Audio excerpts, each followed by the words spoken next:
Welcome to dreamer Jamil. আমি এখন আছি লালবাগের কেলা, অনেক পুরানো একটা স্মৃতি। এটা হইল অঙ্গজবের পুত্র শেহজাদা আজম খানের আমলে বানানি হয়েছিল। এখানের বেশি জানা নাই, আমার বন্ধু কইব। আসসালামু এভরিওয়ান, এটা হলো গিয়া লালবাগের কেল্লা বলি আমরা। এই জায়গাটা হলো গিয়া পুরান ঢাকার লালবাগ। তো লালবাগে এই কেল্লাটা বানানো হয়েছে বা প্রতিস্থাপন করা হয়েছে। এটা হচ্ছে 1678 সালে। এই 1678 সালে আওরঙ্গজেব, যাকে আমরা বলি হয় আওরঙ্গজেবের ছেলে আজম, শেহজাদা আজম। তো উনি এই জায়গাটাতে এই কেল্লাটা প্রতিস্থাপন করেছেন 1684 সালে under the ruling of Shaista খানের আন্ডারে। এটা প্রতিস্থাপিত মানে পুরোপুরি কাজটা কমপ্লিট হয়েছে, কিন্তু এরপরে আসলে হঠাৎ করে যেহেতু ব্রিটিশ শাসন চলে আসে, তো এই জায়গাটা অ্যাবেন্ডেন করা হয়। এই জায়গাটাতে তখন আর কেউ থাকে না। তো তখন থেকেই আমরা আসলে এই জায়গাটাকে লালবাগের কেল্লাটা অনেক ফেমাস। মানুষ আমরা প্রায় সময় এখানে খুবই সুন্দর বাগান, খুবই সুন্দর। আগেকার দিনের মানুষের রুচি এত ভালো ছিল, তাদের আর্কিটেকচার থেকে শুরু করে তাদের লিভিং স্টাইলটা আসলে কিন্তু এই লালবাগের কেল্লায় বলে দিতে পারবে যে আসলে তারা কতটুকু লাক্সারিয়াস ছিল। আসলে অনেক সুন্দর একটা জায়গার মধ্যে এই লালবাগ কেল্লাটা পড়ছে। পুরান ঢাকা, অনেক সুন্দর একটা মসজিদ। এখানে অনেক পুরানো একটা মসজিদ, কিন্তু মুঘল সাম্রাজ্য আসলো, ওই সময়কার এম্পায়ার আসলো আর কি। দেখি আমরা কত সময়, আসলে বহুত সুন্দর। ও দেখো মানুষ দেখতারা উতরা সব আমি চাইলে দেখলে ওগুলো বুঝাই হইতে পারবো। আই থিঙ্ক দেয়ার হ্যাভ কোনো দরজা উর্জা নাই, নাহলে আমি আপনার অ্যাকচুয়ালি আমি দেখাইতে পারতাম, বুঝাইতে পারতাম। এই প্লেসটা অনেক সুন্দর, দেখুন অনেক বড় একটা এম্পায়ার। ও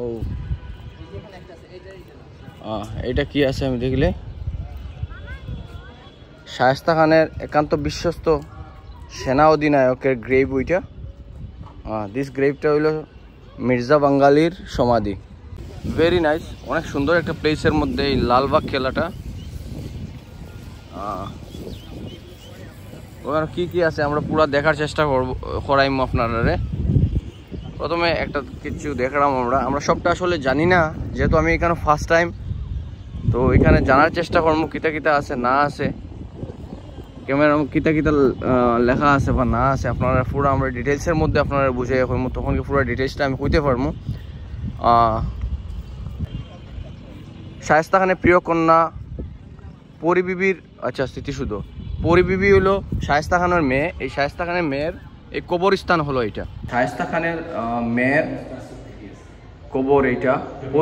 পরিবিবি হলো শায়েস্তা খানের মেয়ে, ডটার অফ শায়েস্তা খান। এখানে লেখা আছে ওনার কবরস্থান এইটা। আবার এখানে আরেকটা কবর দেখি আমরা, যেটা হলো শায়েস্তা বানুয়ের সমাধি। শায়েস্তা খানের কথিত ছোট কন্যা, মানে ছোট মেয়ের কবরস্থান এইটা। আবার ওই দেখলাম। তো এইদিকে আমরা যাই, এদিকে গিয়ে এই জিনিসগুলো কি? হ্যাঁ করেছে। হ্যাঁ অনেক সুন্দর, এই অনেক লম্বা করে এইদিকে আইছে। এই জিনিসটা কিটা, ওই জিনিসটা দেখলে আমরা বুঝতে পারবো। ওই সাইডে আপনারা দেখাই। আর এটা হইলো ওই যে ওনার মেয়ের কবরস্থান শায়েস্তা খানের। আর ওইটা হলো মসজিদ। দিক থেকে দেখে আইছি। ওখানে আমি ওই জিনিসটা কিটা আসলে সামনে থেকে না দেখলে আমরা বুঝতাম না। সামনে থেকে দেখার পরে আমরা আপনারা বুঝে এই জিনিসটা আসলে কিটা। দূর থেকে যে একটা বিল্ডিং দেখছিলাম, ওইটার বিষয় কিটা বেসিক্যালি আমরা যদি এখান থেকে ধরি, জামিল এখান থেকে ধরো, এটা একটা হিউজ ফর্ট্রেস। ওইখান থেকে শুরু হয়েছে। হ্যাঁ অনেক ফর্ট্রেস বলতে আমরা কি বুঝি, যে আগেকার দিনে যখন রাজারা বা রাজপ্রাসাদ যখন বানানো হতো, কেল্লা বানানো হইতো, সেটা যাতে শত্রুদের আক্রমণে না আসে বা শত্রুরা যাতে সাথে সাথে আক্রমণ করতে না পারে, তো যার কারণে তারা একটা বাউন্ডারি দিত, যেটাকে আমরা মেডিভাল ভাষায় বলে থাকি ফর্ট্রেস। তো এই ফর্ট্রেসে যেটা হইতো, যে ফর্ট্রেসের নিচে সৈন্যদের থাকার ব্যবস্থা থাকতো, বা হয়তো নেচার কল আসলে বা টয়লেটের ব্যবস্থা থাকতো, এবং উপরে তারা উঠে সবসময় তারা তীর অথবা কামান অথবা তাদের বিভিন্ন অস্ত্রশস্ত্র নিয়ে সবসময় সারা রাত পাহারা দিত। এখনকার জমানায় যেমন নাইট গার্ড থাকে, তখন রাতের সৈন্য থাকতো, সকালবেলা সকালের সৈন্য থাকতো। তা আমরা এখানে কিন্তু ফর্ট্রেসে উঠার একটা ওয়েও আছে। আপনারা আসেন আমাদের সাথে, আমরা দেখাচ্ছি যে কিভাবে এখানে ফর্ট্রেসটা বানানো হয়েছে। আর এটা কিন্তু আজকের কালকের না, এটা 500 বছর আগে বানানো fortress. So it's quite wow, look at the, মানে এখানে ক্লাউডটাও দেখা যাচ্ছে, ঠিক আছে। সো 500 বছর আগের fortress. Look at there mind setup, যেটাতে মাইন্ড সেটআপটা কতটুকু সুন্দর ছিল, অর্গানাইজড। এখান থেকে আমরা টোটাল একটা ভিউ দেখতে পাচ্ছি, পুরো মানে ফোর্টের ভিউ। লুক এট মানে বাগানগুলো দেখেন যে তারা কতটুকু শৌখিন মানুষ এবং তারা কতটুকু ধনবান মানুষ ছিল, যে তারা যখন কোনো কিছু বানাইতো, এটা কিন্তু জাস্ট একটা সিম্পল কেল্লা। কেল্লা বলতে আমরা বুঝাই ইংলিশে হাব। একটা কোম্পানির ছোট ছোট হাব থাকে বা একটা ইয়ের ছোট ছোট কোনো ইয়ে থাকে, তো এরকম একটা হাবে যদি এরকম লাক্সারিয়াস হয়ে থাকে, লুক এট দ্য গার্ডেন। আসলে মানুষের তো এখান থেকে বাইরে থাকা লাগবে না, এখানেই তারা সারা জীবন মানে সব সময় এখানেই কাটা দিতে পারবে। এত সুন্দর একটা প্লেস, মনোমুগ্ধকর। লেফট সাইডে একটা পন্ড ছিল, হয়তো এখন পানিও নিয়ে কিছু থাকে না।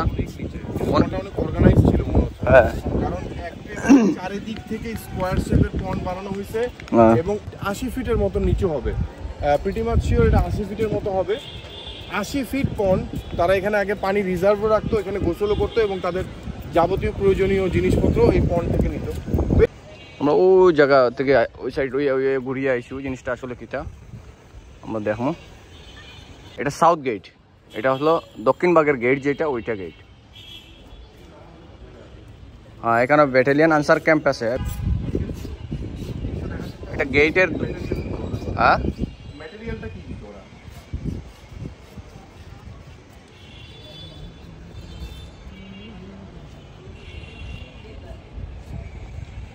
ওটা অনেক সুন্দর। কেউ আক্রমণ করলে হ্যাঁ, এন্ট্রান্স অফ সিক্রেট টানেল। তো আমরা যেটা লাইক উই সেড বিফোর, যে এটাও এক ধরনের ফর্ট্রেসের এক ধরনের ফর্ট্রেস, যেখানে গোপন সুড়ঙ্গ পথ আছে যদি কোনো ধরনের সেফটি সিকিউরিটি ইস্যু হয়, যাতে তারা সৈন্যরা বা যারা এখানে থাকে এটার দায়িত্বে আছে, তারা যাতে এই গোপন সুড়ঙ্গ দিয়ে বের হতে পারে। এরকম একটা গোপন সুড়ঙ্গ আপনাদেরকে আমরা দেখাবো। দুঃখিত, দুঃখিত, এখানে প্রবেশ নিষেধ। আসলে প্রবেশটা কেন নিষেধ এটা আমাদের এখনো জানা নাই, প্রবেশ করলেও বা কি হবে, কিন্তু আসলে সিকিউরিটির জন্য এটা করতে হচ্ছে। আনফরচুনেটলি আমরা সুড়ঙ্গটা দেখাতে পারছি না। তো আমরা ওই দিক থেকে ঘুরে ঘুরে আইছি। এখন ওইটা মিডিলের পয়েন্টটা রয়েছিল, ওটার মধ্যে কে আছে ওইটা দেখি।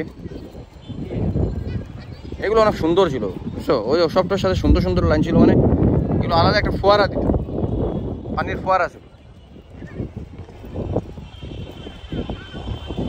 অনেক সুন্দর একটা ফোর্ট। কিতা আছে ভিতরে ঢুকার লাগে, আমরা যাইলাম।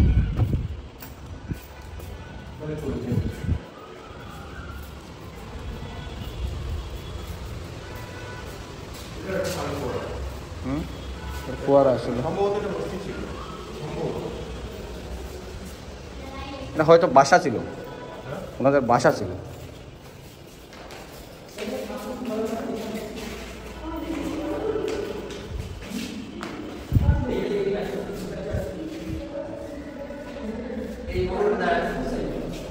এটা হাম্মামখানা ছিল, ঠিক আছে।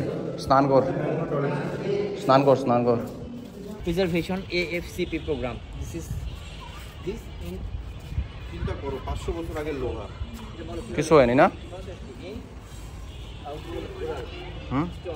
500 বছর আগের লোহা কিছু হয়েছে? 500 বছর আগের লোহা, কিন্তু এই কামানটা চলতো কিভাবে?